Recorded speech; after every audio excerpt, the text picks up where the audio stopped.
মধ্যবঙ্গ নিউজের যে কোনো খবরের দ্রুত আপডেট পেতে ইউটিউবে সাবস্ক্রাইব করুন ইমার্জেন্সি টিভি লাইভ এবং সাবস্ক্রাইবের পর অবশ্যই বেল বাটনে একটি ক্লিক করুন। বিজেপির কেন্দ্রীয় মুখপাত্র ও প্রাক্তন কেন্দ্রীয় মন্ত্রী শাহনওয়াজ হোসেনের লালবাগ নাকুরতলায় সভার অনুমতি দেয়নি প্রশাসন, ফলে সেই সভা বাতিল করে বিজেপি। কিন্তু নির্ধারিত সূচি মেনেই শাহনওয়াজ হোসেন মঙ্গলবার দুপুরে লালবাগে এসে পৌঁছন।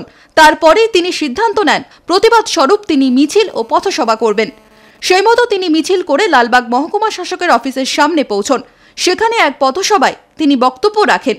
সেই সভা থেকে তিনি অভিযোগ করেন সুপ্রিম কোর্টের নির্দেশ সত্ত্বেও জোর করে সভার অনুমতি দেয়নি প্রশাসন। প্রতিবাদ স্বরূপ তার এই সভা। हम लोगों ने कहा चलो हम सभा करेंगे।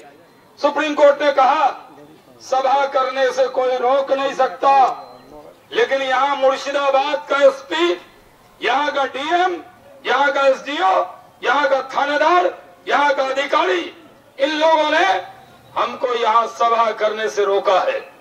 मैं पूछना चाहता हूँ, ये ममता बनर्जी जब बीजेपी के साथ थी तो उनको बीजेपी बहुत अच्छी लगती थी, तब बीजेपी सांप्रदायिक नहीं थी। आज बीजेपी उनको सांप्रदायिक लगने लगी। आज बीजेपी उनको ऐसी लगने लगी है जैसे बीजेपी के नाम से दीदी को नींद नहीं आ रही। आप क्या संदेश देना चाहते? क्या इस देश में, क्या लोकतंत्र में अपनी बात रखने का अधिकार नहीं होना चाहिए? यहाँ का एसडीओ भागा हुआ है, यहाँ का एसपी भागा हुआ है, हम लोग यहाँ पर आए।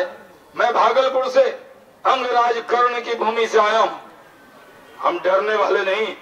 मैंने कलकत्ता में कहा रोक सके तो रोक लो शाहनवाज हुसैन, मुर्शिदाबाद आने से दुनिया की कोई ताकत रोक नहीं सकती।